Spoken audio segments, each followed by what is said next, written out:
Now back to Face dito sa TV5.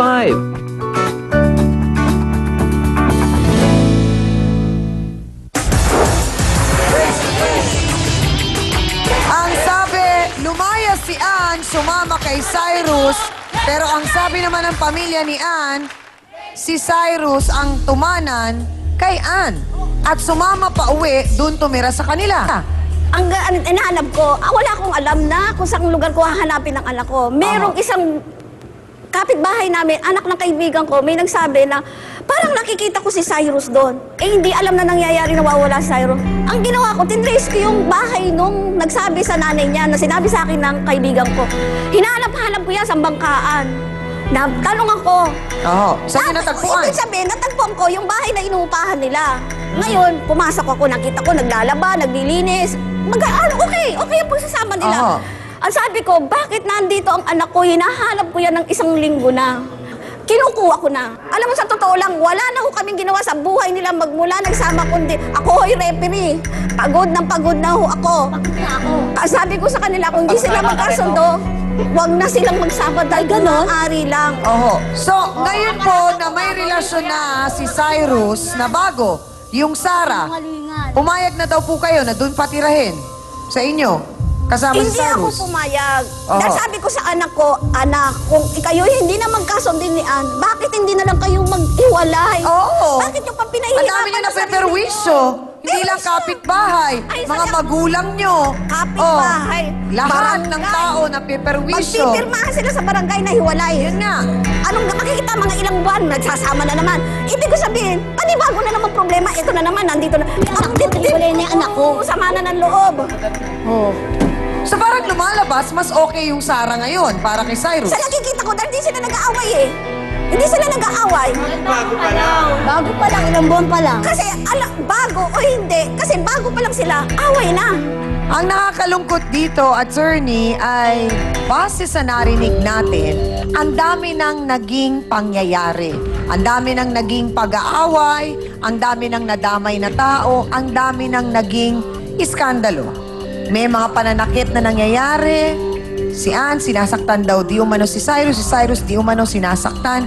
Sa makatuwid, in totality, talagang parang papunta sa disgrasya ang relasyon na ito. Ano pwedeng gawin para talagang makalayo na siguro si Ann, hindi na siya maistorbo nitong si Cyrus? Pwedeng pumunta na siya sa hukuman dahil hindi na naayos sa barangay, no? Humingi siya ng protection order doon, no? Pang sa ganon.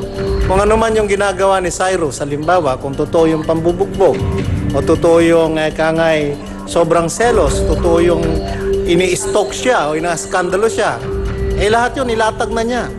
At pwede siyang humingi ng protection order. At yan naman, sa palagay ko ay pagkakaloob ng ating mga hukuman dahil sa mga experience ko po wala pang na-deny na protection order na hinihiling ng mga kababaihan hinggil sa batas na anti-violence against women and their children. Tiyangami. Yung isang punto rin po dito, attorney, ay yung naging insidente na nabugbog itong si Cyrus at ang sinasabi niya di umano na may pakananon ay ang ina ni Ann. Kung yun po ay mapapatunayan, ano po ang pwedeng isang pangkaso ni Cyrus laban naman po sa ina ni Ann? Maaring kung ano man yung kanyang naging injury, halimbawa, sabi niya nabugbog siya, ay maaring physical injuries po ang maaring isampa ni Cyrus sa mga taong may kinalamnan ng kanyang pagkabugbog. Maraming pong salamat, Attorney Acosta. At nung nabugbog na nga siya noon, tinakbo siya sa ospital at pagbukas ng mata mo, ang taong nakita mo ay si Sarah. Si Sarah na ngayon ay karelasyon mo na at nagsasama na kayo. So parang lumalabas, siya na ang ipinalit mo kay Ann. So ano kaya ang meron siya at nagawang ipagpalit ni Cyrus si Ann? Narito po, si Sarah Cabaez. Pasok!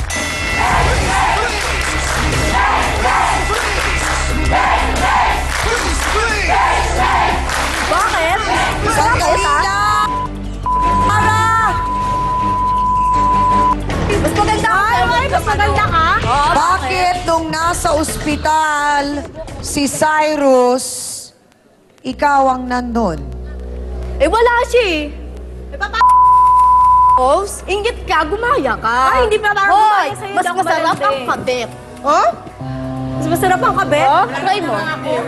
Hindi ka ba natatakot dun sa mga pinagdaanan ni Cyrus at ni Ann? Sarah? Hindi. Ha? Hindi. Hindi ba parang nakakailang na dun ka tumira sa bahay kung saan dati nakatira si Cyrus at si Ann? Hindi naman nakakainom, tsaka wala naman siya dun. Tsaka wala na sila. So parang technically, pwede na. Kahit kami naman, di kayo na eh. Parang di naman. Kami pa, kayo Kailan ba kayo naging kayo ni Cyrus? Ngayon, pagdating ng November. Cyrus, bago siguro maghiwalay o pagkahiwalay, sila na. Pero hindi naman siya yung babaeng nahuli mong kasama. Ah, siya! Siya yun. Saan mo nahuli? Sa mismong bahay na tinitira namin dati ni Cyrus. Pagpasok mo siya lang yung... Oo, siya yung babae. Mukhang-mukha niya.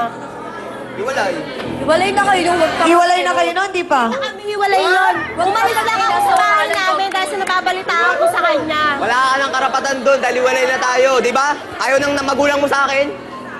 Ibig sabihin, mahal mo pa siya, di ba? Bakit? Ano ibig sabihin ng mahal na kayo? Ba't Hindi ko alam kung ngayon lang nangyari ito, pero parang talagang ubod ng gulo ng love story ng mga batang ere. Abay, alamin nga natin kung paanong nakakayanan ni Sarah itong si Cyrus. Pakatutukan nyo, magbabalik po ang... Parang lumalabas na obsessed itong si Cyrus kay Ann. May relasyon na kayo ngayon. 4 na buwan na ang relasyon ninyo. Gaano ka kasiguro na talagang mahal ka ni Cyrus at hindi ka ginagawang, ayaw ko man sabihin ha, pero parang malakip butas. Hindi ko naman hinahangad yung pagmamahal ni Cyrus eh. Oh, ngayon lang ako nakakita ng nakikipagrelasyon pero hindi naghahangad ng pagmamahal. Miss Amy Perez would like to thank the following: Dr. Steve Mark Gan of GAOC Dental Clinic, Salon de Manila, Watercolors Makeup, Gloss Nails, Plains and Prints, Just Cavelli Eyewear. Hans Mortel would like to thank the following: Dr. Manny and Pai Calayan, Dr. Ariel Recto Dabalus, Nail Necessity, Head, Foot and Body Spa, necessity for your body and soul. Face to Face would like to thank the following: AXN Time and Sports Shades, EC27 Guava Plus Organic Soup effectively controls 27 skin problems. F101, wear your needs. Home Appliances by Minami, galing ng quality. We always start your day with a new Lucida DS products. Ito ang tunay na masarap. Select soy sauce. Kaya toyo pa lang, ulam na. Ito ang bilhin. Sundance, your business in fashion. Your partner in style. Prime Rocks Bleach, ang bleach na di masangsang. Mabisa na, mura pa. Gawang Pinoy. Vista Marina Hotel and Resort,